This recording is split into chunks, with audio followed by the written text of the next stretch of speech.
ወራህመቱላህ። አላህ ተባረከ ወተዓላ ለሰው ልጆች የተለያዩ ኒዕማዎችን ጸጋዎችን ሰጥቷል። ለሰው ልጆች ከሰጣቸው ጸጋ ሁሉ ትልቁ ጸጋ ኢማን፣ ዒልምና ዐመል የረሱሉ ሰለላሁ ዐለይሂ ወሰለም ሱና ላይ መሆን መቻል።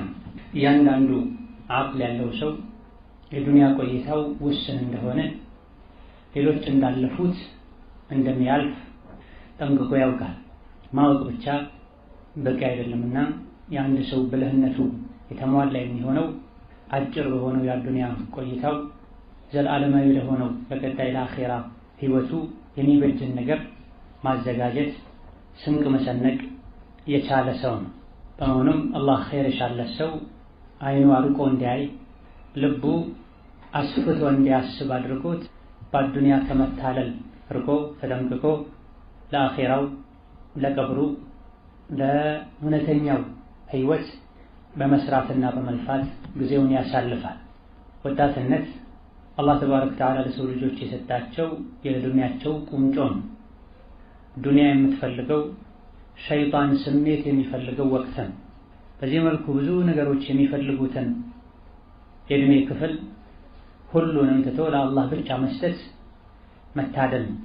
ይሄን ማድረግ የሚችለውም አላህ ቀልቡን ለኢማን ክፍት ያደረገለት ሰው አላህ ተባረከ ወተዓላ ያደለው ሰው ሁሉም በበኩሉ ነገ እስተካከላለሁ፣ ይህን ጉዳይ ከዳር ካደረስኩ በኋላ ወደ መስጂድ ገባለሁ፣ ወደ ዲን ጠቅልል ብዬ ገባለሁ ብሎ ከመመኘት ወደ ኋላ መመኘትና ሆኖ መገኘት ሁለቱ ይለያያል። ስንቶች ናቸው ኸይር ነገር እንዳሰቡ እንዳቀዱ እንደተመኙ አንድ እርምጃ ሳይራመዱ የእቅዳቸው ጎዳና ላይ ሞት ቀድሟቸው የተቀበሩ ይበሰበሷል። ስንቶች ደግሞ ዛሬ ነገ እስተካከላለሁኝ፣ ወደ አላህ እመለሳለሁኝ፣ ለራሴም ለዲኔም የምጠቅም እሆናለሁኝ ያሉ የለመዱት መጥፎ ስራ የያዙት መጥፎ ጎዳና አለቅ ብሏቸው በሸር ላይ ወጣትነታቸውን ጨርሰው በስተርጅና መመለስ የከበዳቸው ብዙዎች ናቸው። አላህ ተባረከ ወተዓላ የወጣትነት እድሜያችንን ይፈልገዋልና ከማንም በላይ አላህን ስለመወድ የወጣትነት እድሜን ለአላህ ልሰጥ ይገባኛል ሊል ይገባዋል። አስተዋይ የሆነ አርቆ አሳቢ የሆነ ወጣት ወላኪን ወጣትነት ክፍት ጊዜ ድሎትና ምቾት የመልካም ነገር ጸር ናቸው። ኢነ ሸባበ ወልፈራገ ወልጂደ ሙፍሲደቱን ሊልመርኢ አዩ መፍሰል የተባለው ለዚህ ነው። ወጣትነት ክፍት ጊዜ ምቾትና ድሎት ሰውን ያበላሻሉ፣ ምንኛ ማበላሸት ተብሏል።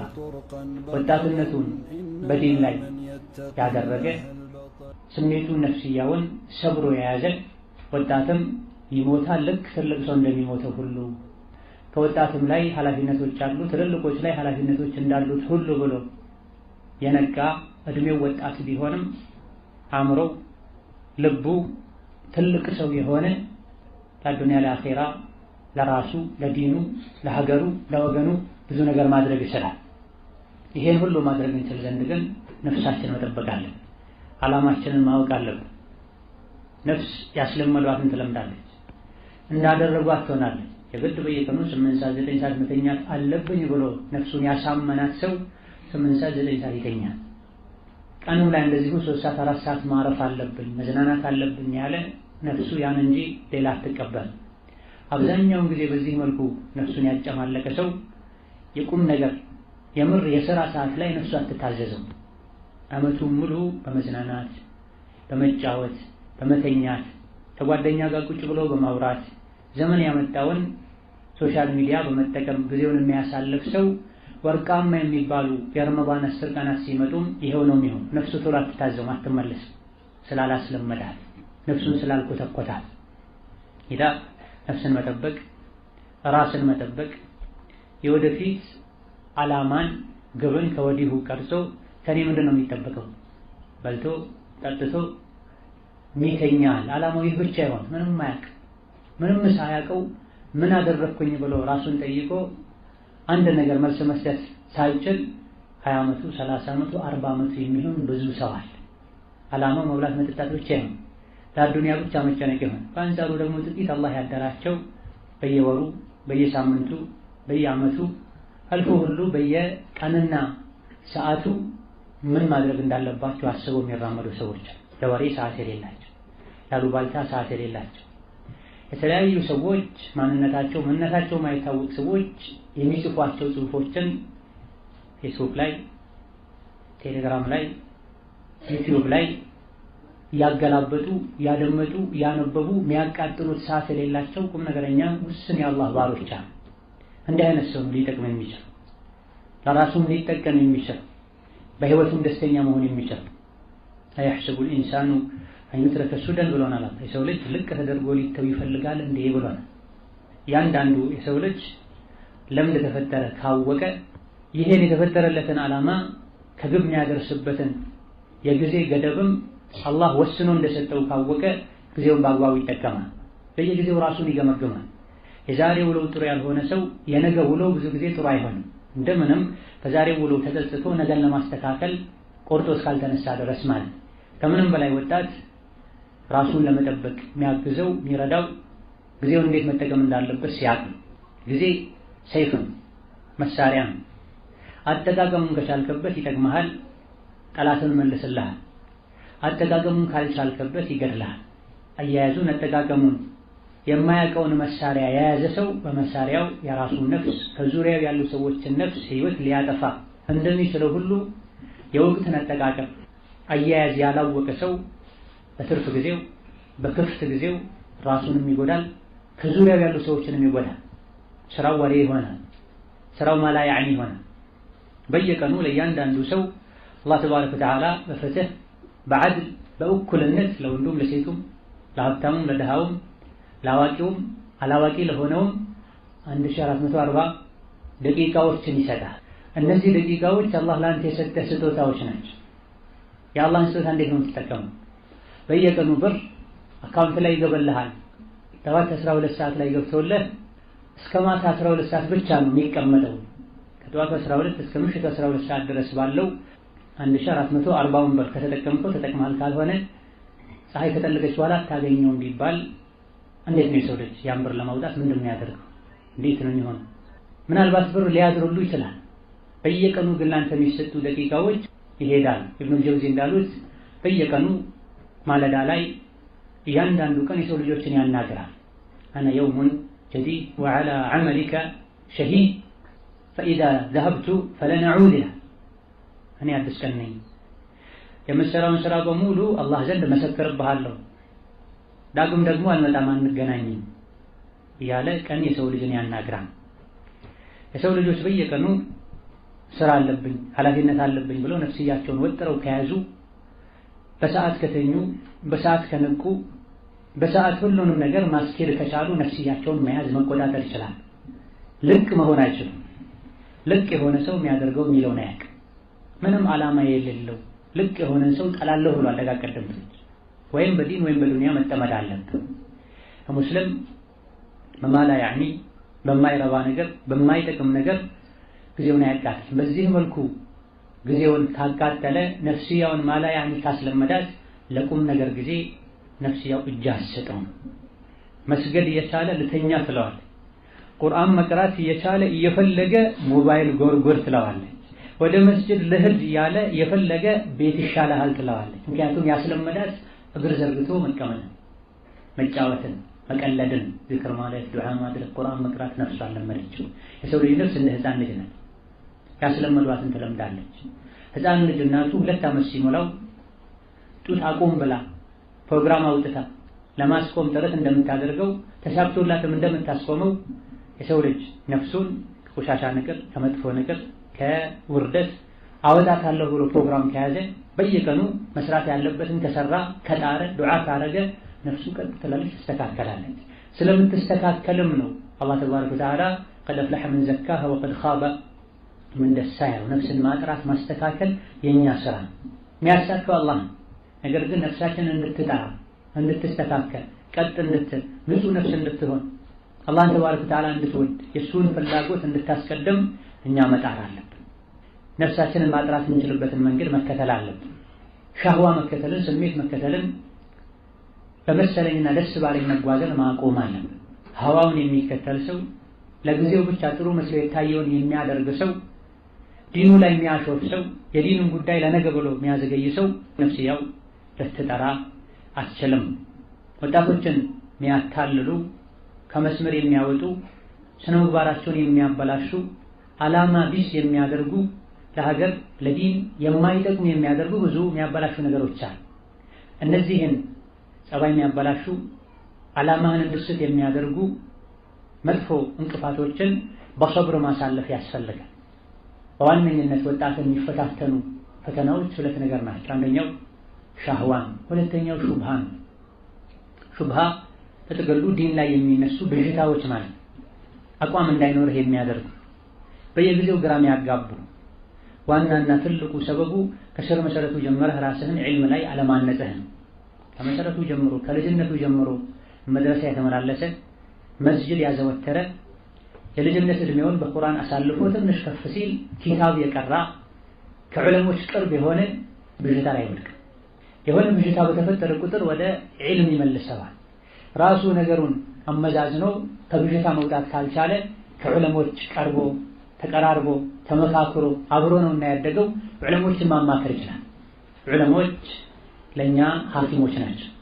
ዑለሞች ለኡማው ጠባቂ ሰራዊቶች ናቸው። የሰው ልጅ አካሉ ሲታመም ወደ ሐኪም ቤት እንደሚሄደው ልቡ ሲታመም ወደ ዑለሞች መሄድ አለበት።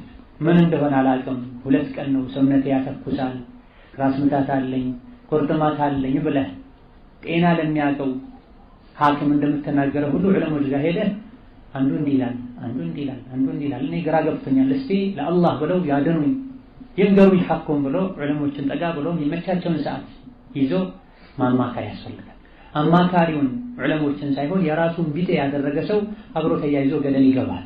እኔ ግራ ገባኝ፣ ምንድነው የሚሻለው? ኺላፍ በዛ፣ ልዩነት በዛ፣ አንዱ አንድ ይላል፣ ሌላኛው ሌላ ይላል። እንደው ምን ይሻላል ብሎ የሚያማክረው አካል ልክ እንደሱ ግራ የተጋባ ነው። ለራሱ ግራ የተጋባ አንተን ቀጥተኛው መስመር ሊያስይዝህ አይችልም። فإذا جاءهم أمر من الأمن أو الخوف أذاعوا به ولو ردوه إلى الرسول وإلى أولي الأمر منهم لعلمه الذين يستنبطونه منهم يهون وري በተወራ ቁጥር አዲስ ነገር በተፈጠረ ቁጥር أذاعوا به ያን ነገር ያሰራጩታል አለ። እንዲህ አልነበረ ማድረግ ያለባቸው። ወደ አዋቂዎች ወደ ዑለሞች ሊመልሱት ግራ ያጋባቸውን ነገር በጅ ያለባቸውን ነገር ወደ ዑለሞች ሊመልሱ ይገባቸዋል። ይሄን ቢያረጉ ነገሮችን በጥልቀት የሚመረምሩት መልሱን ይሰጧቸው ነበር ብላ። ስለዚህ የብዥታ ግራ የመጋባት አርአያ ማጣት የመደናበር መፍትሄው ዒልም ነው። ዒልምን በሁለት መልኩ ማግኘት እንችላለን። አንደኛ ከልጅነት ጀምረን አንገታችንን ደፍተን በመቅራት መሰረታዊ የሚባሉ የዲን እውቀቶችን በመጨበጥ ዒልም አግኝተን ብዥታ በመጣ ቁጥር ወደ ግራ ወደ ቀኝ ማለትን እንተዋለን፣ መጽናት እንችላለን። ይሄን እንኳን ከልጅነት ጀምሮ ያላገኘ ሰው ከጊዜ በኋላ ወደ ዲን የተቀላቀለ ሰው ለመቅራት ጥረት ከማድረግ ጋር አዳዲስ ነገሮች በተፈጠሩ ግራ ባጋቡት ባሸበሩት በረበሹት ቁጥር ወደ ዑለሞች መሄድ አለበት። ዑለሞችን የት ነው ማገኘው? ሐኪም የት ነው የምታገኝ? ሐኪም ቤት ውስጥ አይደለም መጥቶ የሚያከም፣ ወይም ደግሞ ታክሲ እየጠበቅክ መንገድ ላይ አይደለም የሚያከም፣ አሊያ ደግሞ ስልክ ደውላ አይደለም ሐኪምህን መርፌው ጋኝ ልቤን ደሜን ለካልኝ የምትለው ሐኪሙ ካለበት ይላል። ያው ሐኪም ማለት ወረፋዎችን ሁሉ ጠብቀህ 2-3 ቀን ሁሉ ቆይተህ ሐኪም ጋር ተመላልሰህ ስጋህን ትታከማለህ። ስጋ ቀላል ነው። ባትታከም ሁሉ ብትታመም ሁሉ ዳሩ ሞት ነው።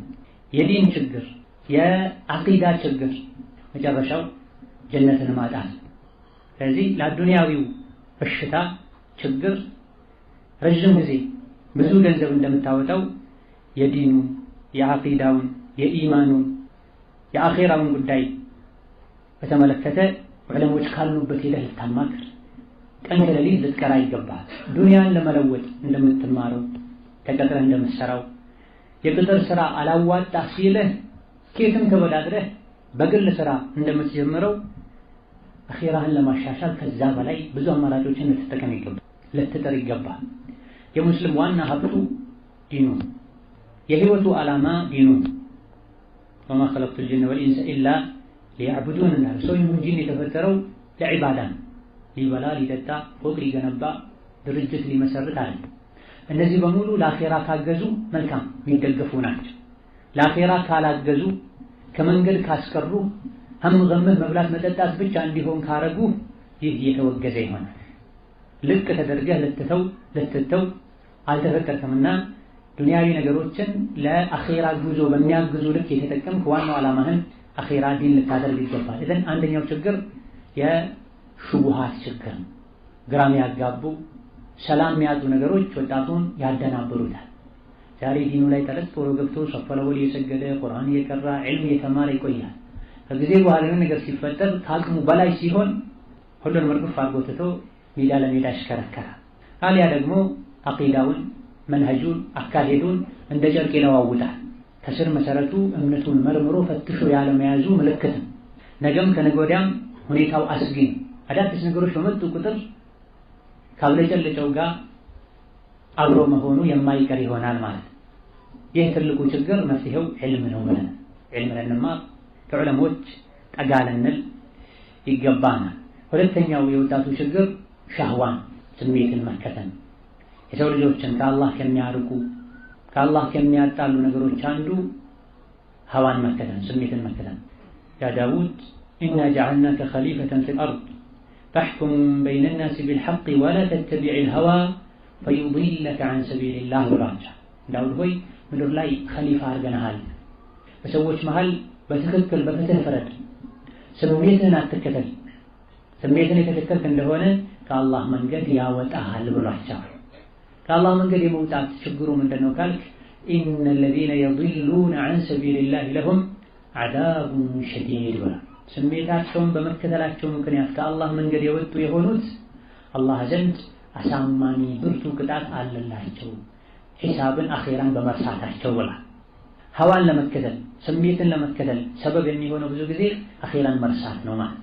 አይንህ የፈለገውን የሚያየው፣ ምላስህ የፈለግከውን የሚናገረው፣ ጆሮህ ደስ ያለህን የሚሰማው፣ እግርህ ወደ ፈለግከበት ሁሉ የሚሄደው ወደ መጥፎ ቦታ ከሄድኩኝ አላህ ይቀጣኛል፣ ለመጥፎ ነገር ካየሁኝ አላህ ይቀጣኛል፣ ለመጥፎ ነገር ከተናገርኩኝ አላህ ይቀጣኛል ብለህ ማሰብ መጨነቅን ስታቆም።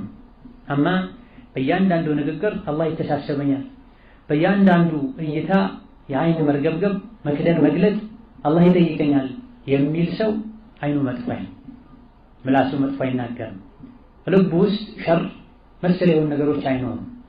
ሀዋ ስሜት መከተል ሀዋ የሚል ስም የተሰጠው ወደ ታች ጀሀነም ውስጥ ስለሚከት ስለሚጥል ስለሚወረውር በብዛት ወጣቱን የሚፈታተነው ሻህዋ የአይን የእይታና የብልት ሻህዋን ወጣቱን ቀልቡን የሚያደርግ ከመስጂድም የሚያርቀው ከጥሩ ጓደኛም ጋር እንዳይውል የሚያደርግ አብዝተህ ከበላህ አብዝተህ ከጠጣህ አብዝተህ ከተኛ ውስጥህ ላይ የሚፈጠር ተፈጥሯዊ ፍላጎት ይኖራል።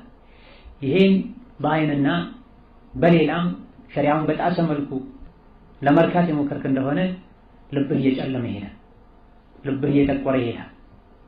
ለዚህም ነው ነብዩ ሰለላሁ ዐለይሂ ወሰለም አስቀድመው በሩን ለመዝጋት ከአብዱላህ ኢብኑ መስዑድ በተላለፈው ሐዲስ ላይ እንዳለው ያ ማዕሸረ ሸባብ እናንተ ወጣቶች ሆይ መን ኢስተጣዐ ሚንኩሙል ባአተ ፈልየተዘወጅ ማግባት የቻለ የትዳርን ጣጣ የቻለ ያግባ። ማግባት አይንን ሰበር ለማድረግ በለትን ከሐራም ለመጠበቅ ይረዳል፣ ያግዛል። አይንን ሰበር ለማድረግ ይረዳል። ይሄን ያልቻለ ፈዐለይሂ ቢሶም ጾም ይጹም፣ ጾም መጾም ስሜትን ያጠፋል ብሏል ነብዩ ሰለላሁ ዐለይሂ ወሰለም። ያ ማዕሸረ ሸባብ ነው ትልቅ የወጣት ችግር መሆኑን ስላወቁ ዐለይሂ ሰላቱ ወሰላም አንዱ ወደ ረሱል ዐለይሂ ሰላቱ ወሰላም መጥቶ ያ ረሱላህ ኢዘን ሊ ፊ ዚና ዚና ለመስራት ፍቀድልኝ አላቸው። ነብዩ ሰለላሁ ዐለይሂ ወሰለም የኡማቸው ሐኪም ናቸውና ጠጋ አድርገው አስቀምጠውት ለእናት ለአክስት ለእህት ዝሙትን ትመኛለህ እንዴ ብለው ጠየቁት። ኧረ በጭራሽ አላቸው። እንግዲያውስ የሰው ልጆችም እንደዚሁ እንስታቸው ላይ እናታቸው ላይ ልጃቸው ላይ እህታቸው ላይ ዝሙትን እንዲፈጸም አይፈልጉም። አንተ ለራስህ አትወደውም፣ ለሌሎች እንዴት ልታደርገው ታስባለህ ማለታቸው ነው። ከዛ ቀጥሎ ምን አደረጉ? እጃቸውን ልቡ ላይ አስቀምጠው አላህ ሆይ ልቡን አጥራለት ብልቱን እንጠብቅለት አለይሂ ሰላቱ ወሰላም። ችግሩ የሚነሳው ከልብ ነው ማለት ችግሩ የሚነሳው ከልብ ነው። ልብ ደግሞ የሌሎች የሰውነት አካላቶቻችን ሁኔታ ተጽዕኖ የሚያሳድርበት አካል ነው። ሁሌ አይን መጥፎ ካየ ልብ ይታመማል። ሁሌ ጆሮ መጥፎ ከሰማ ልብ ይታመማል። ሁሌ እጅ ማይፈቀድለትን ከነካ ልብ ይታመማል። ሁሌ እግር ወደ መጥፎ ቦታ ከሄደ ልብ ይታመማል። እነዚህ ነገሮች በሙሉ ተደማምረው ልብ ከተበላሸ ከዛ በኋላ እኛ ያስፈለገን ነገር በሙሉ መልካም ይመስለናል። ደስ ያላለን ነገር በሙሉ ዋጅብ እንኳን ቢሆን አርካኑል እስላም እንኳን ቢሆን ይደበረናል፣ መስራት አንችልም። በምን መልኩ ነው ወጣት ከሸህዋ ፊትና መዳን የሚችለው? ረሱሉ አለይሂ ሰላቱ ወሰላም ያስቀመጡትን ምክር ተግባራዊ በማድረግ የማግባት አቅም ያለው በማግባት የማግባት አቅም የሌለው በመጾም ሁለቱም ቀላል ናቸው። ዘመኑ የወጣቱ አስተሳሰብ ከባድ አድርጓቸው እንጂ ሁለቱም ቀላል ናቸው። ማግባትም ቀላል ነው፣ መጾምም ቀላል ነው። የኒካህ ፍላጎት ውስጡ ላይ ያለ በሙሉ ለማግባት ካሰበ እቅድ አውጥቶ ከተጓዘ በቀላሉ ማስተካከል ይችላል። ፈመን ለም የስተጢዕ ፈዐለይሂ ቢሶም ብላ ማግባት ያልቻለ ይጹም ብላ አደራውን ጾምን ያብዛ ብላ። መጾም ሻህዋውን እንደሚያጠፋለት ስሜቱን እንደሚያበርድለት ተናግራ ከዚህ ውጭ ሌላ መንገድ የለም።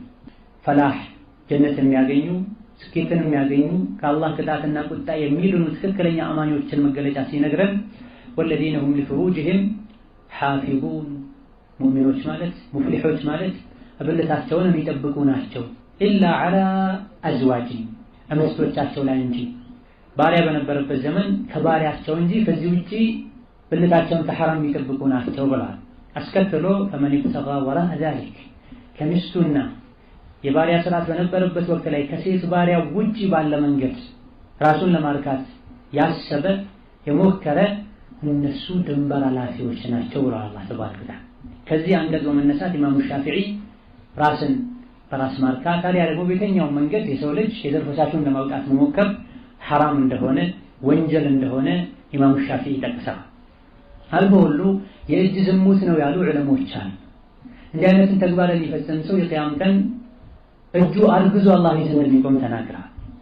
እንዲህ አይነት ነገር ሻህዋን ስሜትን ተከትሎ የሚሰራ ነገር ወጣቱ ጋር መብዛቱ የወጣቱ ልብ እንዲታወር ያደርጋል። ልብ መታወሩ የዲንን ህግ እንዲጥሱ ከዲን እንዲርቁ ሰበብ ይሆናል። አብዛኛው ወጣት ከዲን የሚርቅበት መስጂድን የሚጠላበት የዲን ሰውን የሚፈራበት የሚሸሽበት ዋነኛ ምክንያትም ልብ ውስጥ የዲን ፍቅር አለመኖሩ የዲን ውዴታ አለመኖሩ። የሰው ልጅ በተፈጥሮ ደካማ ሸህዋ አሸናፊ ደካማ ከሆነ ሸህዋ ስሜት አሸናፊ ከሆነ ሲጀምር መጠንቀቅ መራቅ ከበሩ መሸሽ ያለብህ አንተ።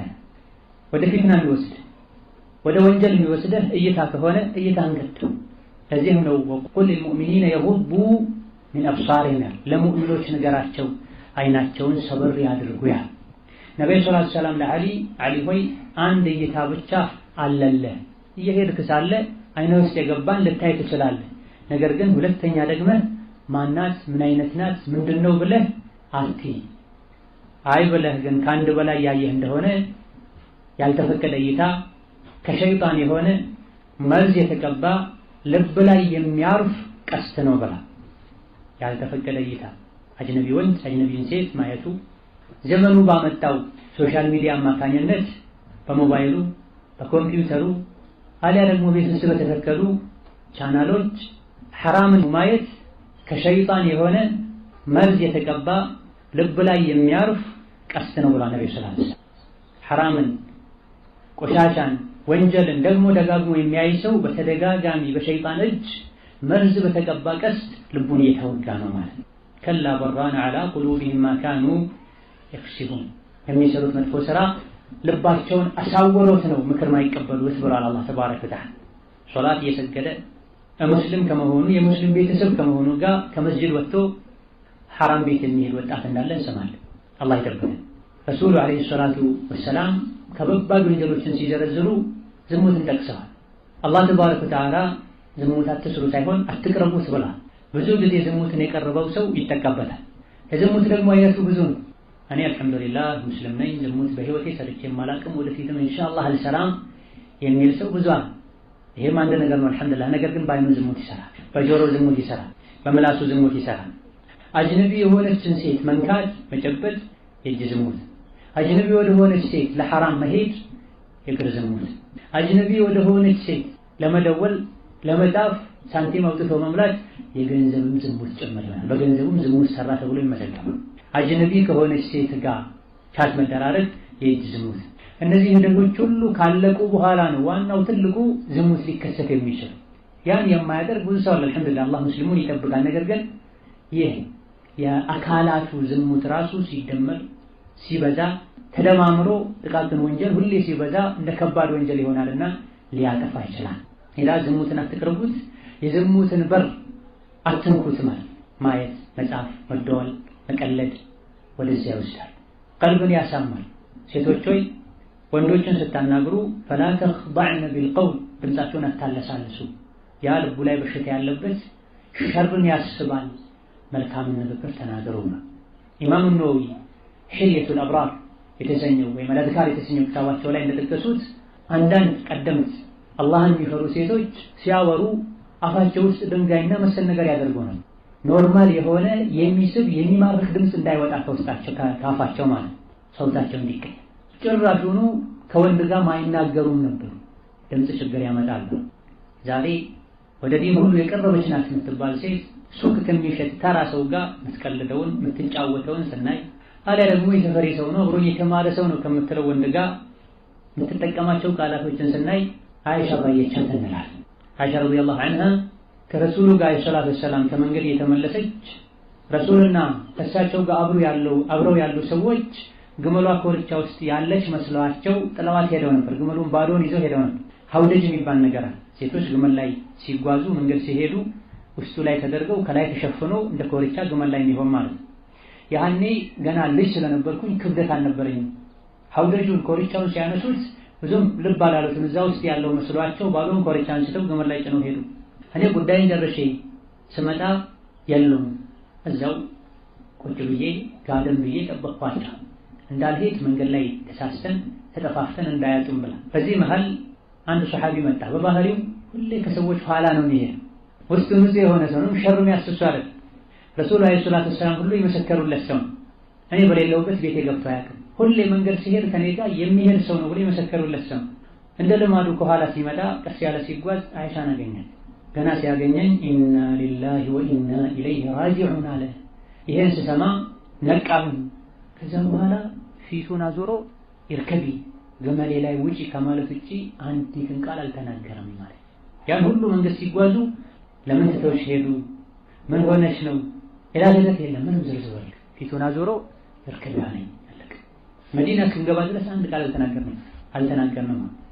ወከዛሊክ ሙሳ አለይሂ ሰላም ከግብፅ ወደ መድየን ፈርተው ሸሽተው ይወጡ ሳለ መድየን የሚባል ሀገር ላይ ያሉ ሰዎች ውሃ የሚያጠጡበት ሰፈር ላይ ሲደርሱ የመድየን ውሃ የሚያጠጡ እረኞች የመድየን ውሃ ላይ ሲያጠጡ ሙሳ ደረሱ። ሁሉም ወንዶች ናቸው። ሁለት ሴቶች ብቻ እዛ መሃል ተገኙ። ሙሳ ገረማቸው። ምን ኸጥቡኩማ ምን ነክቷቸው ነው ከወንዶች ጋር ሆናችሁ ውሃ የምታጠጡት አሏቸው። እኛ አባታችን ትልቅ ሰው ነው፣ እሱ ወጥቶ ማጠጣት ስለማይችል ነው ለመውጣት የተገደድ ነው አላቸው። አበቃ። አባታችሁ ማን ነው? ቤታቸው የት ነው? ወንድም የላችሁም ወይ አላለም ሙሳ። እነሱ እንዲሁ ሌላ ዝርዝር ውስጥ አልገቡ። ቃለ ማ ኸጥቡኩማ ቃለታ ላ ነስቂ ሐታ ዩስዲረ ሪዓ ወአቡና ሸይኹን ከቢራ። እነሱም ቢሆን ወንዶች አጠጥተው እስኪያወጡ ድረስ እንስሳቶቻቸውን እየመለሱ ነው። ፈወጀደ ሚን ዱኒሂም ኢምረአተይኒ ተዙዳን። ሁለት ሴቶችን አገኘ። ሁለቱ ሴቶች በጎቻቸው እንዳይቀላቀሉ እየመለሱ ነበር። ለምን እንደ ሌሎች ለቃቸው አብሮ አይጠጡም? ሁሉም ለራሱ እየቀዳ ነው የሚያጠጣው። እኛ ከዚህ ሁሉ ሰው ጋር ከወንድ ጋር ተቀላቅለን ማጠጣት አንችልም። እነሱ ጨርሰው እስኪወጡ ጠብቀን ነው የምናጠጣው። ይሄንም የምናደርገው አባታችን ስለታመመ ወጥቶ ስለማያጠጣ ነው።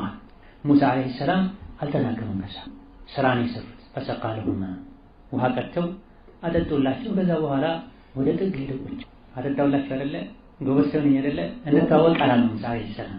ዛሬ እንደሚደረግ ስልክ ልጅ ስልክ የት ነው ማሻአላህ በጣም ጥሩ ሰው ናንተ ሰው ተተባበራለህ ሀከላ ነው ይባል። እነሱም ሀያ አደብ ያላቸው ናቸው። እሱም ሙሳ አለይሂ ሰላም ሀያ አደብ ያለው ሰው ጥግ ሄደው ቁጭ አለና አላህን የለመነ ረብ ጌታዬ ሆይ ርቦኛል፣ ማንኛውንም ያመጣኸውን ኸይር እፈልጋለሁ። ረቢ ኢኒ ሊማ አንዘልተ ኢለየ ሚን ኸይሪን ፈቂራ። ውሃ ካጠጡላቸው ሴቶች ሳይሆን ከአላህ ነው የፈለጉት። አጠጣውላቸው አይደለም ሰብሪ ቤታቸው እንግዳኔ ማለት ይችላል። ርቧቸው ከሩቅ ነው የመጡት፣ ደግሟቸዋል፣ ሀገርም አያውቁም፣ ፈርተው ነው የወጡትም።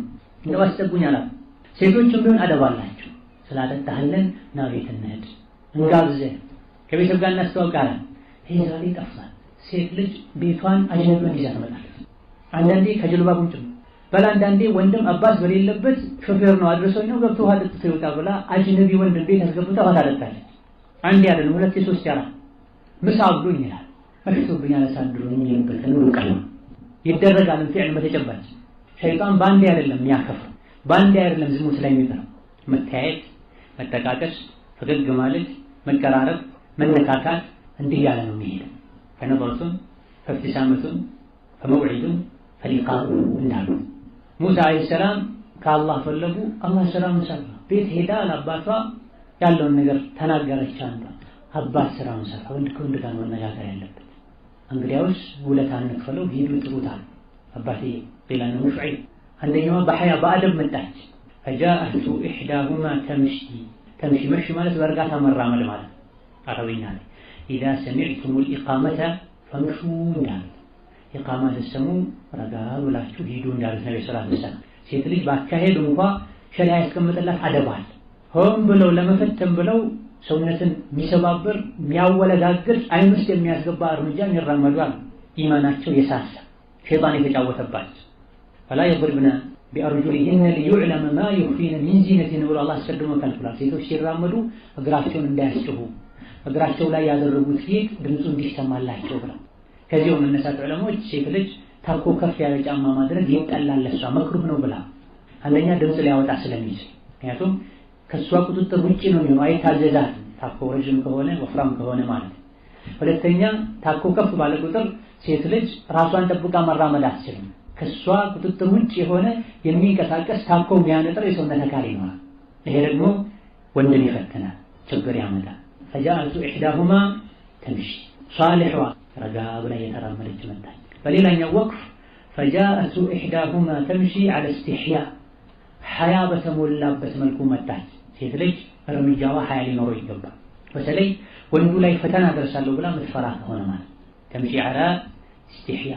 ረሱል ሰለላሁ ዐለይሂ ወሰለም እናንተ ሴቶች ሆይ የመንገዱ መሃል አይፈቀድላችሁም፣ ዐለይኩነ ቢሐፈቲ ጠሪቅ የመንገዱን ዳር ይዛችሁ ሂዱ ብላ። ሴት ልጅ የመንገድ መሃል ይዛ ወንድ ከኋላዋ ከግራ ከቀኟ ከቦ እያያት ልትሄድ አይገባም። ሐያ ያላት ሴት ናታለች። እስካሁን ድረስ አንዳንድ ክፍለ ሀገራት ላይ ከፊት ለፊታቸው ወንድ ሲመጣ በተለይ ጥምጣም ያደረገ ትልቅ ሰው የሚመስል ሼክ የሚመስል ሰው ከመጣ ሴቶች ጥግ ይዘው ፊታቸውን ወደ አጥር ወደ ግርግዳ ዞረው ወንዶች ጨርሰው ሲያልፉ ጉዟቸውን ይቀጥላል። ዛሬ ባለንበት በዚህ በፈሳድ በቅድሚያ ለሴቶች ዘመን ይሄ አይታሰብም። ወንድ ከፊት ለፊት መጣ ብላ ሴት ልጅ ፊቷን አዙራ አትቆም ኢላ ኢንሻአላህ ረብል ዓለሚን። ወላኪን አቀል ሸይ ረሱል የወጀሁት ቁሙ እንኳን አላላቸውም። ሐጃ ይኖራቸዋል አይቆሙም። የመንገዱን የግራ የቀኝ ጥጉን ይዛችሁ ሄዱ ነው ያሉት። ሐያ ያላት ሴት አደብ ያላት ሴት ያውም ጫማዋን ያስጨኸች ያመሽቶ ተቀብታ የሰውነቷን ቅርጽ የሚያሳይ ልብስ ለብሳ ከወንድ ፊት የተንጎራደረች አትሄድ። ግራ ወይም ቀኝ ጥግ ይዛ ትሄዳለች። ተምሺ ዐላ ኢስቲሕያ። በሌላኛው ወቅፍ ፈጃአቱ ኢሕዳሁማ ተምሺ ዐላ ኢስቲሕያእ ቃለት ሐያ ሀፍረት በተሞላበት መልኩ አለቻቸው ለሙሳ አባቴ ስላጠጣህልን ውለታ ሊከፍልህ እየጠራህ ነው አለቻቸው። በቃ መልእክቷን አደረሰች። ስትናገር ግን በሐያ ነው። ተመልከቱ፣ ድምጿን ያለሰለሰች አውቃ የጨመረች የቀነሰች የሙሳን ቀልብ ለመማረክ ለመስረቅ ያደረገች ማለት ሙከራ የለም። አባቴ ውለታ ሊከፍል እየጠራ እኔ ነግሬው ነው ማለት ትችላለች። ና እኛ ልንጋብዘህ ነው አባታችን ጋር ማለት ትችላለች። እንደ ዛሬ አብዛኛው ሴቶች ሐያ አደብ ይጎላት ማለት ነገር ግን ፊዕሉን ወደ አባቱ አስጠጋችሁ። አባቴ እየጠራህ ነው። ተመልከቱ፣ ኢነ አቢ የድዑከ አባቴ እየጠራህ ነው። ለምን ሊነጅዚየከም ቃል ልንመነዳሁም ቃል አለችም። ሊየጅዚየከ ጀዛ ሊከፍልህ አጅረማ ሰቀይታ ለና ለእኛ ስላጠጣህ ያደረግላቸው ለእነሱ ነው። ውለታውን ከአባት ነው መውሰድ ያለብን። ለሴት ልጅ በተደጋጋሚ ሀዲያ መስጠት፣ ካርድ መላክ፣ ሴት ልጅን ደግሞ ደጋግሞ የደውሉ መጠየቅ ቀልብ እንዲሰረቅ ያደርጋል። ሴቷን ለትዳር የምትፈልጋት ከሆነ አባቷን ሄዳና ወንድሟን ሄዳና ወደ ቤተሰቦቿ ሽምግልና ናት። አንተ ግን እንደ ሌባ በጓሮ አጀምረው ጉዳይ ወቅቱ ሳይደርስ ሐራም ላይ ትወድቃለህ። ማይፈቀድልህን አካሄድ ትሄዳለህ። ቤተሰቦቿ የመረጡላት ያሰቡላት ጥሩ ካንተ የሚሻል ሰውን ልታሳጣት ትችላለህ። አሊያ ደግሞ ከቤተሰቦቿ ታጣላታለህ። ሴቷም እንደዚሁ ከማይሆን ሰው ቤተሰብ እውቅና ካልሰጠው ሰው ጋር ቤተሰብ ካልገመገመው ሰው ጋር አንድ እርምጃ አትራመድ። መናገሩ፣ መጻጻፉ፣ መደዋወሉ፣ መቀራረቡ በዚህ ዓላማ ከሆነ ቅድም ያለው ዝሙት ውስጥ ያስገባል። ምን ችግር አለው? እንጋባ ነው፣ ቃል ተጋብተናል፣ ቤተሰቡን ፈቅዷል። ኒካህ እስካልታሰረ ድረስ ነገ ከሰዓት ሊታሰር ዛሬ ተገናኝቶ ማውራት፣ መነካካት፣ መደዋወል፣ መቀለድ አይቻልም። በሸሪዓው መሰረት አንድ ወንድ ከማግባቱ በፊት ይታይ ተብሏል። ቤተሰብ አስቀምጦ ሶስተኛ ወገን መሀላቸው ላይ ኖሮ ሸሪዓው ተጠብቆ ሻሂድ ሴት ልጅ በንግግሯ፣ በእርምጃዋ፣ ባለባበሷ አደብ ሐያ ሊኖራት ይገባል። ወንዱም እንደዚሁ ሴት ልጅ ጠበብ ያለ ልብስ አትልበስ፣ ሽቶ አትቀባ፣ እንዲህ አታድርግ እንደሚባለው ሁሉ ወንዱም አለባበሱ ላይ አላህን ሊፈራ ይገባል። እርምጃው ላይ አላህን ሊፈራ ይገባል። በግድ ታግሎ የሚለብሱት ቲሸርት የሚገዙ ወንዶች አሉ። ሰውነቱን ሲያዝጋ መስመሩን ላይ ያወጣበታል። አንዳንድ ጡንቻው ለምንድን ነው የምታደርግ? ሸሚዙን 2-3 ቁልፎችን በመክፈት እስከ ደረቱ መሃል ድረስ ገልጦ ይሄዳል። ማን ያዘዘ? ምንድን ነው ዓላማ? ሴቷ አለባበስ ላይ አደብ ገደብ ሸሪዓ እንዳስቀምጠላት ሁሉ ለአንተም የፊትን አለባበስን ይከለክልሃል። ልብስ የማንነት መገለጫ ነው። ይሄ ሱሪህን መሃል ላይ ጉልበት አካባቢ በድንጋይ ቀጥቅጠህ መተርተር መቅደስ፣ ሀሊያ ደግሞ አላህ በሰጠህ ገንዘብ የተቀዳደለን ሱሪ መግዛት፣ ሱሪህን ስትለብስ መሬት እየተጎተተ እንዲሄድ ማድረግ የማንነትህ መለኪያ። አደብ ያለ ክብር ያለ አርቀህ መታሰብ ቁም ነገረኛ ሰው ከሆንክ እንዳትለብስ። ብዙ ጊዜ እንደሚለብሱት አርአያ ያጡ ሰዎች ናቸው። ትልልቅ የዲን መሪ የሚባሉ ሰዎች እኔ ለብሱ ነበር አይለብሱም። አርአያ ማን ነው? የሆነ ፊልም ላይ ያየኸው ሰው፣ የሆነ ድራማ ላይ ያየኸው ሰው፣ እንደውም የሆነ መጽሔት ላይ ያየኸው ሰው ሊሆን አይገባም። ልብስ የማንነት መገለጫ። ሙስሊም ዓላማ ተልኳል። በሄደበት ሁሉ እስልምናን ማሳወቅ ማስነበብ መቻል አለበት። አለባበሴ ሙስሊምነቴን የሚያሳይ በዲኔ ልኮራም ያደርጋል መሆን አለበት። ሀገር ላይ የተለመደውን ልብስ ልበስ ከልብስ አንፃር፣ ነገር ግን አለባበሱን አደብ፣ ሐያ፣ ዲን፣ ክብር የሚነበብበት አይደለም። ሀገር ላይ የተለመደው ሱሪ ከሆነ ሱሪ ልብስ፣ ነገር ግን ሱሪህን እስከ ቁርጭምጭሚትህ ሰባትህ አድርግ። አቅልህ ካንተ ጋር ያለ ሐያ ካንተ ጋር ያለ የተቀደደ ጉልበትህን የሚያሳይ የደቀቀ ሱሪ አትግዛ። ኢባዓቱል ማል እንደ ሸሪዓም ስናይ እንደ ፍቅህም ስናየው የተቀዳደደን ልብስ ገንዘብ አውጥቶ መግዛት ገንዘብ ማባከን፣ ከካፊሮች ጋር መመሳሰል። ወሃሉማ ጀራ ሀገዳ ሴቷም ሂጃብ በምታደርግበት ጊዜ ሂጃቡ የስም ሂጃብ ሳይሆን የሸሪዓ ሂጃብ ሊሆን ይገባል። ሰፊ ሊሆን ይገባል። ከለር መሆን የለበትም። ወጥ መሆን አለበት። ዥንጉርጉር መሆን የለበትም። ወከዛሊክ ሰውነቷን ቅርጽ የሚያሳይ መሆን የለበትም። ልክ ወንዱ ጋር ያለው አይነት ችግር ሴቶችም ጋር አለ። ገና ሲያሰፉት ጉርዱን አላባሹን ሰውነታቸውን ጥብቅ አድርጎ እንዲይዝ ታስቦም ያደርጓል። ይሄ ግልጽ የሆነ ሸሪዓን መጻረር ወላ ተበረጅና ተበሩጀል ጃሂሊየት ኡላ ብላ የትኛውም ሴት የምትለብሰው ልብስ ዒባዳ መሆኑን ልታቅ አላህ ባዘዛት መሰረት ለመልበስ ልትጥር ይገባል። ሒጃብ ባህል አይደል፣ ዓዳ አይደል። ከቤተሰብ እንደለመድኩት ለብሳለሁ አይባል። ቁርአን ሐዲስ ላይ በተነገረው መሰረት መልበስ አለባት። ቁርአን ላይ ሐዲስ ላይ ሸሪዓ ላይ የታሰበው ልበሱ ተብሎ የታዘዘው ልብስ የሴት ልጅ ልብስ ሰፊ መሆን አለበት። ምንም የሰውነቷን ቅርጽ ማያሳይ። እንደ ወንድ ሴት ልጅ ቀሚሷን ትከሻዋ ላይ አጥልቃ መሄድ አይቻልም። ከወንድ ይመሳሰላል። ላይ ፀጉሯ ላይ ጭንቅላቷ ላይ በማድረግ ያለባት ፀጉሯ አንስቶት ትከሻዋን ሌላ ሰውነቷን እንዲሸፍንላት ቅርጹን እንዳያሳይ ተብላ። ወከዛልክ ረዥም መሆን አለበት።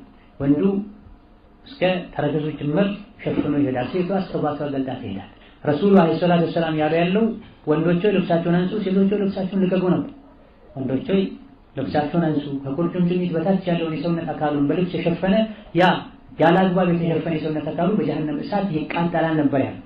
ይህን ሲሰሙ ነው የሰሐባ ሴቶች ያ ረሱላህ ታዲያ ሴቶች ሰም ያድርጉ ከቁርጭምጭሚት በታች ያለ በልብስ የተሸፈነ የሰውነት አካል እግር በእሳት የሚነድ የሚቃጠል ከሆነ ሴቶችስ ምን ይሻላቸዋል ሲሉ አይ ይሄ ሴቶችን አይመለከትም፣ ሴቶች አንድ ስንዝር እንደውም ይጎትቱት አሏቸው። በዚህ መላበቃቸው ያ ረሱላህ አንድ ስንዝር አይበቃም፣ ምክንያቱም ስንራመድ እግራችን ልብሱን እያነሳው እግራችን ሊታይ ይችላል አለቻቸው። ይሄን ነብዩ ሰለላሁ ዐለይሂ ወሰለም ዩርኺነሁ ዚራዓን አንድ ክንድ ይጎትቱት ከዚህ ላይ ይጨምራል።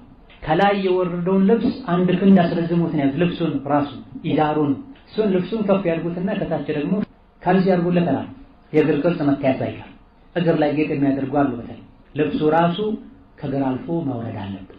ይቆሻል ይነጀሳል ሲባሉ አንድ ቦታ ላይ ቢቆሽ ሌላ ቦታ ላይ አፈር ላይ ሲጎተት ይጸዳል ብላ። እንዴት ነው ታዲያ ግን አድርጋ ሴት የምትንቀሳቀሰው? ሲጀምር ሴት ልጅ ወቀርና ፊ ቡዩቲኩም ሴቶቹ ቤታችሁ ውስጥ እርጉ ተብለዋል። የሚወጡት ለውስጥ ሐጃዎች ሁሌ አይወጡም። አልፎ አልፎ የሚከሰት ነገር። ወንድ ነው ሁሌ መውጣት ያለበት። ሴቶች ሁሌ የሚወጡ ከሆነ ከወንዶች ጋር ሙተሸቢሃት ሆነዋል ብሏል ኢማም አልባኒ ረሂመሁላህ ተዓላ። ሁሌ መውጣት የወንድ መለያ ነው፣ የወንድ ስራ። ገበሬው ያርሳል፣ ይዘራል፣ አረም ይለቅማል፣ ነጋዴው ይሸጣል፣ ይገዛል፣ የቢሮ ሰራተኛው ሌላ ሌላ። ሴት ልጅ ከውጭ ባል አዘጋጅቶ የሚያመጣውን ቤት ቁጭ ብላ ተቀብላ አብስላ ማብላት፣ ልጆቿን አጥባ አልብሳ ትምህርት ቤት መሸኘት ነው። ሲመጡ መቀበል ትልቅ ስራ ነው። የሴትን ክብር የሚነካ ስራ አይደለም። ስራ ተቀያየሩ ቢባል እርግጠኛ ነኝ ወንዱ ከአንድ ቀን በላይ ቤት አይሆንም።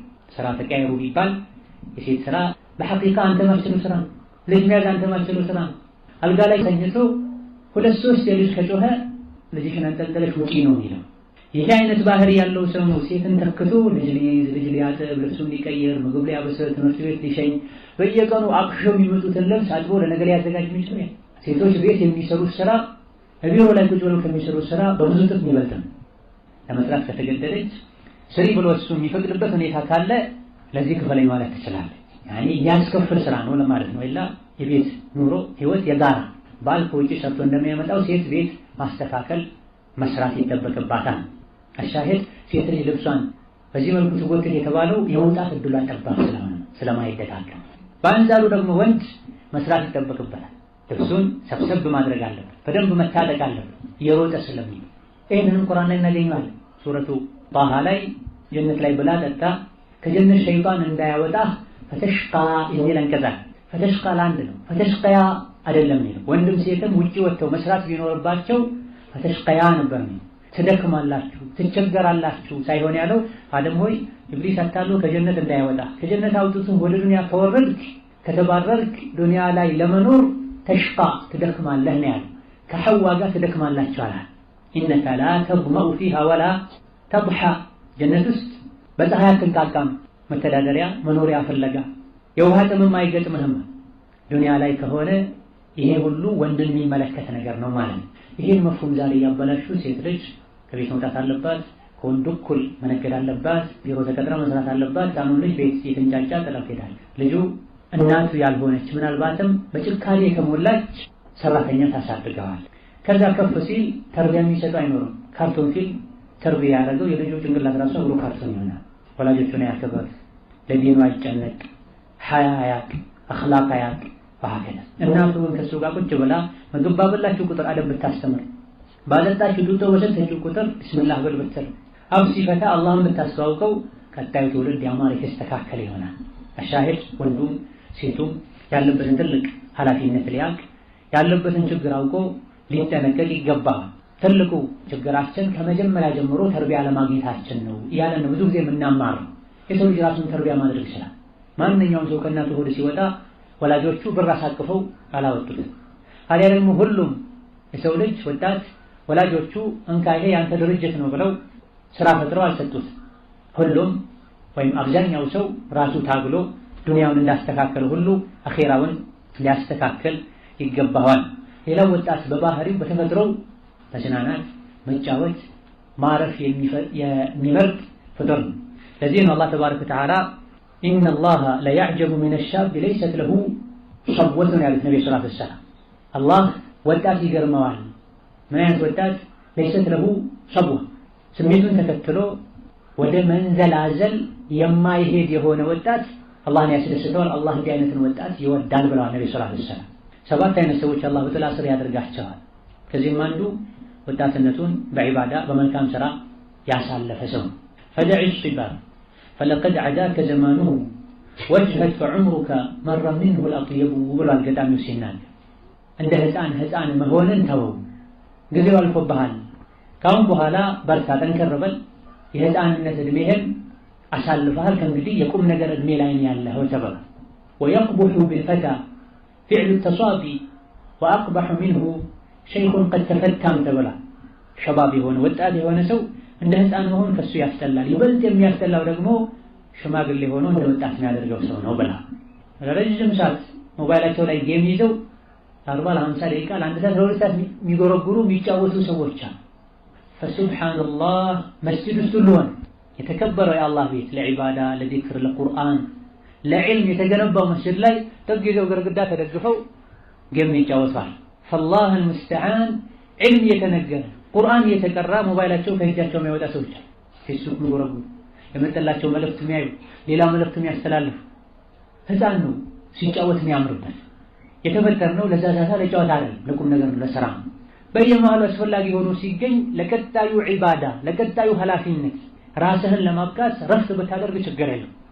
ነገር ግን የሙእሚን ረፍቱም ትምህርት የሚሰጥ ወንጀል ውስጥ የማይዘፍቅ ረፍት መሆን አለበት። እያረፍኩ ነው እየተዝናናሁ ነው ብሎ ቆሻሻ ነገር ማየት፣ እያረፍኩ ነው እየተዝናናሁ ነው ብሎ ቆሻሻ ነገር መስማት፣ እያረፍኩ ነው እየተዝናናሁኝ ነው ብሎ ማይረባ አቅልን ማይገነባ ያውም እልህኛ የሚያደርግ ስሜታዊ የሚያደርግ ጨዋታን መጫወት ከሙእሚን አይጠበቅም። አብዛኞቹ ይሄ ኤሌክትሮኒክስ ጨዋታዎች በሙሉ አንጎልን የማጋል ስሜታዊ የማድረግ የማናደድ ባህሪ ያላቸው፣ ሱሰኛ የማድረግ ባህሪ ያላቸው አብዛኞቹ የሞባይል ጨዋታዎች ወከዛለት ፕሌይስቴሽን የሚሉት ሌላም ይሄ ቢንጎ፣ ካራምቡላ እነዚህ በሙሉ እልህ ውስጥ ስሜት ውስጥ የሚያስገቡ ናቸው፣ የሚያናድዱ ናቸው፣ ጊዜን የሚያቃጥሉ ናቸው። አንድ ዙር ሁለት ዙር ችል ጨርስና ሶስተኛ ድርግምና አራተኛ አድርግና የሶላት ወቅት ያልፋል፣ የዚክር ወቅት ያልፋል፣ የሌሊት ወቅት ያልፋል። ከዚህ መጫወት ካለብህም ተገድቦ አቅልህን የሚገነባ ነገር ሐራም በማያሳየህ ነገር አብዛኞቹ የጨዋታ ተጥቢቆች መተግበሪያዎች አብራቸው ሴት አለ። ህፃናት ሁሉ ሳይቀሩ የሆነን ጨዋታ ጨርሰው ወደ ሌላኛው ሲሸጋገሩ ሽልማት ብለው የሴት ፎቶ ነው የሚያመጡላቸው። ሌላ ህፃን ይሄን ማድረጉ አስፊ ከሆነ ማይገባ ከሆነ ወጣቱ ይሄን ካደረገ ነገ እንዴት ነው ኃላፊነት የሚሸከማ? አግብቶ መውለድ ልጅ አድርሶ ማስተማር የሚችል እኔ ህፃን ነኝ ይላል። አግባ ሁሉ ሲሉት እንዴት አግባት ነው ያለች? እኔ እኮ ልጅ ነኝ ይላል። ኡሳማ በስንተኛ ዓመቱ ነው አቡበክርን ዑመርን ዑስማንን አስከትሎ ለጂሃድ እንዲሄድ ያደረጉት? ነው በ18 ዓመት የ18 ዓመት ወጣት የጦር ጀነራል ሆኖ መሪ ሆኖ እንዲሄድ ነብዩ ሰለላሁ ዐለይሂ ወሰለም ፈቅደውለታል። አቡ ሰዒድ አልኹድሪ ረዲየላሁ ዐንሁ ወአርዳ የኡሁድ ዘመቻ ቀን አባቴ ለኡሁድ ዘመቻ ይዞኝ መጣ። ነብዩ ሲያዩኝ ህፃን ሆንኩባቸው። ከዛ ህፃን ነው ወይስ ለአካለ መጠን ደርሷል ብለው የሚለኩበት መለኪያ ነበራቸው ነብዩ ሰለላሁ ዐለይሂ ወሰለም። ያ መለኪያ ተደረገ፣ አላለፈም። ይሄኔ የአቡ ሰዒድ አልኹድሪ አባት ምን አለ? ያ ረሱላህ አንተ ያላንተኛ ነው እድሜውን አትፊ፣ ጡንቻው ፈርጠምጠም ያለ ነው፣ ትልቅ ሰው ነው፣ ተቀበለው ለጂሃድ ይላቸው ነው። ዛሬ እኔ ልጅ ነኝ ሲሉ ምን ፈጅሩ ታቢባል ፈራለሁ እኔ ውሻ ያደረግልኛ አለላህ በ20 ዓመት በ18 ዓመት ከህፃን ጋር አብሮ ጡጦ ለመጥባት ሁሉ ነፍስያውን ያወረዳት አለ ዘማን ኃላፊነት ለመሸከም ያልተዘጋጀ በአንተ እድሜ በ20 ዓመት ክታብ ይጻፋል ሀገር የመሯል ባሉ መጀራ ሄዳ ወጣቱ አልቆ ሊያስብ ከሱ ብዙ ነገር እንደሚጠበቅ ሊያቅ ይገባል። ለዚህ ሁሉ የሚያነሳሳው ጓደኛ መምረጥ፣ የትልቅ ሰዎችን ታሪክ ማንበብ፣ ልቦለድን ማንበብ፣ ትረካን ማንበብ፣ ፌስቡክ ላይ መሰል የሆኑ ሶሻል ሚዲያዎች ላይ ማን እንደጻፈው ለምን እንደተጻፈ ማይታወቅን ረጅም ጽሑፍ ከምታነብ የትልልቅ ሰዎችን ታሪክ ነው። ትልልቅ ሰዎች የጻፉትን ተጅሩባቸውን፣ ህይወታቸውን፣ የህይወት ታሪካቸውን አንብብ። የሚያነብሰው ብዙ አቅሎች እንደማምሮ ብዙ አቅሎች መኖር ይችላል። ትልልቅ የዲንም ይሁን የዱንያ ቁም ነገር ላይ ስኬት ላይ ያደረሱ ሰዎች የጻፏቸው መጽሐፎችን ስታነብ ህይወት ላይ ያሳለፏቸው ተሞክሮችን አንተ ትጠቀምባቸዋል። እኔ ትልቅ የሆንኩት ራሴ ትልቅ ሰው ሆኜ አይደለም ከትልቅ ሰዎች ጋር ስለኖርኩኝ የትልቅ ሰዎች ትከሻ ላይ ወጥቼ ነው ትልቅ የሆንኩት ይላል አንዱ ሲናገር። ማንበብህ፣ የትልቅ ሰዎች ታሪክ ማወቅህ፣ ትልቅ ሰዎችን በአካል ባታገኛቸው ኪታባቸውን መጽሐፋቸውን ማንበብህ አንተን ትልቅ ሰው ያደርጋል። እነሱ ከደረሱበት አንተ መቀጠል ትችላለህ።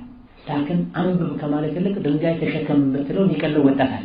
ይሄ መጽሐፍ እንዳንብብ ገጹ 180 ነው፣ በሁለተኛው ቀን መልስልኝ ብትለው ጸጉሩ እንደዚህ ያደረገ ያልቀናም ማንበብ አልችልም ይላል። በተግባር በምላሱ ባይ መጀመሪያ ወረደው አንቀጽ ይቅራን አንብብ ነው። ነብዩ ሰለላሁ ዐለይሂ ወሰለም እንድንማር እንድንቀራ እንድናቅ ገፋፍተውና ከሰው አልፎ በእንስሳት ደረጃ ሁሉ አደንን የሚያውቅ የሰለጠነ ውሻ ካልሰለጠነ ውሻ እንደሚበልጥ አላህ ነግሮናል። ሙከልቢና ቱዓሊሙነሁነ ሚማ ዐለመኩሙላህ ፈኩሉ ሚማ አምሰክና ዐለይኩም ብላ ያሰለጠናችኋቸው ውሻዎች አድነው ከያዙ ብስምላህ ብላችሁ ብሉ ብሎናል አላህ ሱብሓነሁ ወተዓላ። ነገር ግን አሉ ፉቃሃዎች አንተ ያሰለጠንከው ያስተማርከውን ውሻህን ለአደን ሰደህ ኋላ ላይ ስትደርስ አንተ ካሰለጠንከው ውሻ ጋር ሌላ ማንነቱ ማይታወቅ ጃሂል ውሻ አብሮ አንድ እንስሳ ይዘው አድነው ብታገኝ መብላት አትችልም ማለት ይጣላል። እንስሳ ያልተማረው ያልሰለጠነው ስለተጋራበት ማን እንደገደለው ስለማይታወቅ ማለት በእውቀት አላህ እንስሳን ከእንስሳ አስበልጧል። ተማር ማንኛውም ሰው ዓለም ሆኖ አይወለድም። አዋቂ እንደ ጃህል አይደለም። ትልቅ የሚባል ሰው እውቀት ከሌለው የሆነ ችግር ውስጥ ሲገባ መውጫውን አጥቶ ትንሽ ሰው ይሆናል ብለዋል። የዲንም የዱንያ ችግሮች ሲገጥሙ መውጫቸውን ለማግኘት መማር አለብን፣ ማወቅ አለብን። ነጋዴ የሆነ ሰው ሐቁን አኺራውን ዲኑን ከመጠበቅ ጋር የንግድ ጎዳና ላይ ስኬታማ መሆን የሚችልበትን መንገድ ማወቅ አለብን። ጊዜውን ከሰጠው አይደል። ገበሬ የሆነ ሰው ባጭሩ በቀላል ልፋት ለጥሩ ምርት የሚያበቃ መንገድ ምንድነው መጠየቅ አለብን። ጊዜውን እስከሰጠው ድረስ አንድን ነገር ስትይዘው ከላይ ያዘው ከመሃል ያዘው አይደለም ሸሪዓ ከመሰረቱ ያዘው ነው። አንዳችሁ አንድን ነገር ከያዘ አሳምሮ ሲሰራው አላህ ይወዳል ብላ ነብዩ ሰለላሁ ዐለይሂ ወሰለም። ነጋዴ ጥሩ ነጋዴ፣ የጤና ባለሙያ ነህ ጥሩ በመልካም ስነ ምግባር እየተካነ የጤና ባለሙያ፣ ተማሪ ነህ ጥሩ ነገር እስከሆነ ድረስ የመረጥከው በደንብ አድርገህ ተማር። ያንቀላፋህ ያሾፍክ አይሁን። ስትማር ዓላማ ግብ ካልነበረ ለምን ትተኸው ዒልም አልተማርክ? ለአንተ ሌሎችም ይጠቅመናል። ዓላማ ግብ ሊኖርህ ግብህን የምታሳካበትን መንገድ ልታውቅ እዚህ ዱንያ ላይ በየትኛውም ቦታ ላይ ዲንን የአላህ ባሮችን መካደም የምችልበት ስራ መሆን አለበት ልትል ይገባሃል። ለዲን የሚጠቅም ለሀገር የሚጠቅም የቱ ስራ ነው ልትል ቅድሚያ ለዚህ ልትሰጠው ይገባል። አማ መብላት መጠጣት ሰውን ይበላል፣ በሬም ፈረስም ይበላል። ፈረስና በሬ ሁሉ ከዚህ አካባቢ ሳር የዚህ አካባቢ ሳር ይሻላል ብሎ ይሄን ወደዚያ ያማራል። አስረስ ትልቅ የሰው ልጅ በአቅሉ ከእንስሳት ሊበልጥ ይገባዋል። እዳ ከዚህ ችግር ከመዘናጋት ረፍተን ከመምረጥ ከስንፍና ችግር ሊያወጣ የሚችለው እውቀት ዕልምን ከዛለ ጓደኛ ማለት ከጥሩ ጓደኛ የዋለ ጥሩ ይሆናል። ወኔ ካለው ጥሩ ዓላማ ካለው ረጅም እቅድ ካለው ጓደኛ ጋር የዋለ እሱም እንደዚሁ ከሱ ይኮርጃል። ጓደኛው ሰነፍ የሆነ ያሰንፋል። ብልህ ጓደኛ ሞኝን ሰው አስተዋይ ያደርጋል። አርቆ ማያስብን አርቆ እንዲያስብ ያደርጋል። ሞኝና ዓላማ ቢስ የሆነ ጓደኛ ትልቅ እቅድ ያለውን ሰው አውርዶ ይጥለዋል፣ ገደል ይከተዋል፣ ብሩህ አእምሮን ያደበዝዘዋል። ምግብ ከምትመርጠው በላይ ጓደኛ መምረጥ አለብን። አልችልም የሚልህን ጓደኛ ሀይኔ እንግዲህ ካንተ ጋር መቀመጥ አልችልም ብለው ዞር ልትል ይገባል። በአላህ ፈቃድ እችላለሁ ብዙ ነገር ማድረግ ጠዋት እስከ ዙህር ቢሮ እሰራለሁ ወይም ዱንያ እሰራለሁ፣ ከዙህር እስከ ዐስር ቁጭ ብዬ አነባለሁ፣ ከዐስር በኋላ ሌላ ምሰራው ስራ ይኖረኛል፣ ከመግሪብ እስከ ዒሻ ቁጭ ብዬ እማራለሁ፣ ከዒሻ በኋላ የተማርኩትን አጠናለሁ፣ በጊዜ ተኝቼ ሌሊት ተነስቼ አላህ ያገረልኝ ያክል ሰግዳለሁ፣ ከሱብሒ በኋላ የሥራ ሰዓት እስኪደርስ ቁጭ ብዬ መስጂድ እማራለሁ፣ አደምጣለሁ። እድሜ ምንም ይሁን ምን ቁርአን መቅራት ካልቻልኩኝ አለፍ ብዬ እቀራለሁ። አላህ ቁርአን ነግሮታል። እንዲህ 4 5 አይነት ነገር ማስኬድ አልችልም የሚልህ ጓደኛ ካለ ወኔህን ሊገድለው ነው የመጣው። አይኔም ጋር ይንችላልው ግን ማጀብ ነገር ቢኖር ካንተ አይነት መልካም ነገር አልችልም ከሚለኝ ጓደኛ ጋር መቀጠል ነው ማልችለው ብለህ ዞር ልትል ይገባል። የሰውን ወኔ ሊገድል አብሮት የሚኖር ሰው አይዞ ማይቻል ነገር የለም በአላህ ፈቃድ ጥሩ ነገር ከሆነ ያሰብከው አላህን ከያዝክ ብሎ የሚያበረታታ ጓደኛ ሊኖር ይገባል።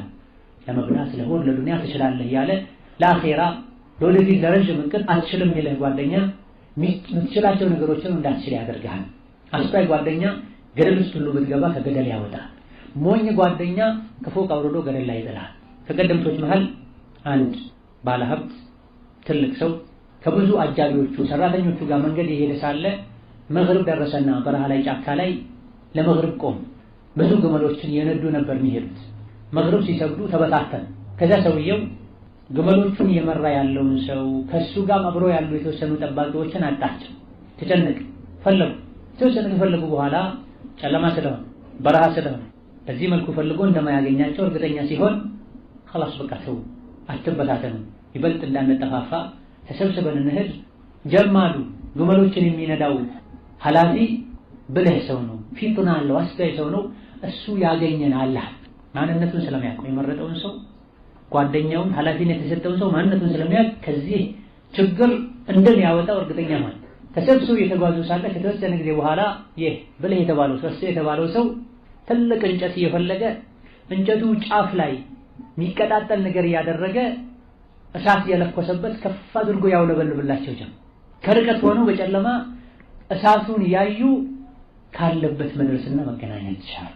ሞኝ ቢሆን አላዋቂ ቢሆን ማይተኛል ወይማ خلاص አለቃችን የለም ወደ ቤት እንመለስ ይላል። የሚሄዱበትን ነው ፍተው ማለት ረፍትን የሚወድ አቅሉ ያልዳበረ ያልበሰለ ሲሆን ማለት ነው። ስለዚህ ከአዱንያ በሰላም ወደ ጀነት ያሸጋግረን፣ ካለህበት ዝቅተኛ ኑሮ ወደ ከፍተኛ ኑሮ ከፍ የሚያደርግህ ከጀህልና የሚያወጣ ጓደኛ ሊኖር ይገባሃል። ዋናውና ትልቁ ነገር ጓደኛ መያዙ ሲሆን ጓደኛው ማን ነው ማለት ነው። ጓደኛ ማብዛት የማይመከር ጓደኛ መቀነስ አለ። ጓደኛ በበዛ ቁጥር ከሰዎች ያለ መጥፎ ጎን፣ መጥፎ ባህሪ፣ ደካማ ጎን አንተ ላይ ተጽዕኖን ያሳድራል። አንዱ የመዋሸት ችግር ይኖርበታል፣ አንዱ የማማት ችግር ይኖርበታል፣ አንዱ ሰዓት ያለማክበር ችግር ይኖርበታል፣ አንዱ የሰው የማየትና የመንካት ችግር ይኖርበታል። 4 5 6 ጓደኛ ካለ እነዚህ 4 5 6 ጓደኞች ጋር ያለው ደካማ ጎን አንተ ላይ ተደራርቦ አንተን የሁሉም ችግሮች መሰብሰቢያ ያደርግሃል ማለት ነው። የሁሉም ጸባይ ማስተናገድ አይችልም። ለሁሉም በቂ ጊዜ መስጠት አይችልም። ዛሬ እሑድ አንደኛው ጓደኛ ይጠራሃል። እንደምን ብለሽ ብለህ ብዙ ነገር ስለ ቀጣይ ሳምንት ባልጠበቅከው መልኩ ሌላኛው ይጠራሃል። የሚቀጥለው ላይ ሌላኛው ይጠራሃል። አይ ብለህ ባትሄድ እሱ ጋር ሄደህ ነበር እኔ ጋር ለምን እንዳልክላል ያኮርፋል፣ ይጣላል። ሁሌ እሺ ብለህ ሁሉ ጋር ከሄድክ ከራስህ ጋር ከልጆችህ ጋር ከቤተሰብህ ጋር ከዘመድህ ጋር የምትገናኝበት ሰዓት አይኖርም። አንድ ከሆነ ግን ሁለት ከሆነ ግን ማጣጣም ማቀራረብ ይችላል። በተለያየ መልኩ የሚመጡብን የወጣትነት ችግሮችን እንዴት ነው መቋቋም የምንችለው? ወደ ሻህዋ የሚጠሩ ፊትናዎች አሉ። ወደ ሹብሃ የሚጠሩ ፊትናዎች አሉ። ወደ ሐራም፣ ስርቆት፣ ዚና፣ ውንብድና አላህ ይጠብቃችሁ ወደ ሲጋራ፣ ወደ ጫት፣ ወደ ሱስ የሚጠሩ ፊትናዎች አሉ። ወደ ሸር ተጣሪዎች በጣም ብዙ ናቸው። ወደ ኸይር ተጣሪዎች ግን ውስን ናቸው። አላህን ፍሩ ወጣቶች፣ ቀጥ በሉ ዲን ላይ ይሄ ነው ችግሩ፣ ከዚህ ችግር መውጫ መንገዱ ይሄ ነው ብሎ የሚመክር አላሳነው። በእኛማ ወጣቱ የሚያታለን ወደ ጥፋት የሚከት በጣም ብዙ ቴሌቪዥኑ፣ ሶሻል ሚዲያው በየቀኑ ልብስ ለብሶ ለወሬ ለሐሜት ለማጋጨት የሚወጣው ሁሉም ወደ ሸር ተጣሪዎች ናቸው። ከዚህ ሁሉ አደጋ ከዚህ ሁሉ ፊትና መዳን የምንችልበት መንገድ ምንድን ነው ያልክ እንደሆነ በመጀመሪያ ደረጃ ዱንያ የፈተና ዓለም እንደሆነች ማወቅ፣ የፈተና አዳራሽ መሰብሰቢያ እንደሆነች ማወቅ፣ ከዙሪያ ያሉ ሰዎችም አብዛኞቹ የፈተና የፊትና ሰዎች እንደሆኑ ማወቅ። የፈተና አዳራሽ ውስጥ ያለ ዙሪያው ያሉ ሰዎችም የሚፈትኑት መሆናቸውን ያወቀ ሰው ጥንቃቄ ያደርጋል፣ የተጠነቀቀ ይድናል። ባይድን እንኳ አደጋውን መቀነስ ይችላል። አይ ምንም ችግር የለም ሰላም ነው ብሎ የተቀመጠ በጣም ለሱ ቅርቤ ነው የሚለው ሰው ሊያጠቃው ለአደጋ ሊያጋልጠው ይችላል። ስለዚህ በተለያዩ መልኩ ሊመጡ የሚችሉ ፈተናዎች እንዳሉ በማወቅ ከፈተና መውጫ መንገዶችን ሁሉም እንደ ፈተናው እንደ አቅሙ እንደ ሁኔታው ማዘጋጀት ማመቻቸት ይችላል። በአከዳ በሁለተኛ ደረጃ ፈተና የሚያመጣውን አኺራዊ ጉዳት ማወቅ። የሰው ልጅ የፈለገውን ካየ የፈለገውን ከሚያይ ጓደኛ ጋር ከዋለ የፈለገውን ከበላ የፈለገውን ከተናገረ ዱንያ ላይ ቀልቡ ይደርቃል። አኺራ ላይ ግን ከዚህ የከፋው እሳት ይጠብቃል። የፈለኩት ሰው ጋር ብውል የፈለኩትን ብናገር የፈለኩትን ብለብስ እንደፈለኩ ብሆን መፍትሄ ነው ነፃነት አለኝ ሌላ ይችላል። ዱንያ ላይ ሁሉ ልትሆን ይችላል። አኺራ ላይ ግን እሳት ያስከትልብሃልና ስሜት የመከተል እንደፈለጉ የመሆን የፈለጉትን የማድረግ መዘዝ አኺራ ላይ የሚያስከትለውን ችግር ማወቅ እንድንነቃ ያደርገናል። ስለዛሬ በላው ተጣው ተደሰት ተዝናናው ስሜቴን ተከተልኩኝ ነገስ ሞታል፣ ቀብራል፣ ሲራጣል፣ ሂሳብ አለ፣ ምርመራ አለ። ያኔ ምን ይወጣኛል ልትል ይገባል። አቅል ማለት ነው። አቅል የሚለው አእምሮ የሚለው አቅል የሚል ስም የተሰጠው ማንሰር ከሚል የተወሰደ አቀለ ዳበለ አቀለ الحبل ይባል ገመዱን አሰረው ግመሊቱን አሰራት ይላል።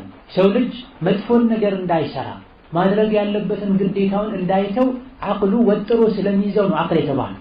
ከመጥፎ ነገር ማይከለክለው ጥሩ ነገር ለመስራት ማይገፋፋው አቅል ያለው ሰው አቅል አለው ይባል። አቅል አይባል አሽመቅ ነው የሚባል ሞኝ ነው የሚባል። ኢዳ ለጊዜው ሰርቄ በላሁ ነገስ ገንዘቡ መጥፋቱ ሲታወቅ ምንድነው መሆነው ሊል ይገባዋል። ለመስረቅ ያሰበ ሰው የሰውን ክብር ሊነካ ዝሙት ላይ ሊወድቅ የፈለገ ሰው ነገ ከዝሙቱ በኋላ የሚመጣውስ ምን ላደርገው ነው እንዴት ልወጣው ነው ሊል ይገባዋል። ሶላት ለመተው ያሰበ ሰው አላህ ፊቱ አቆሞ ነገ በዛ ቀን በዛ ሰዓት ለምን አልሰገድከም ቢለኝ ምን ልለው ነው ሊል ይገባዋል።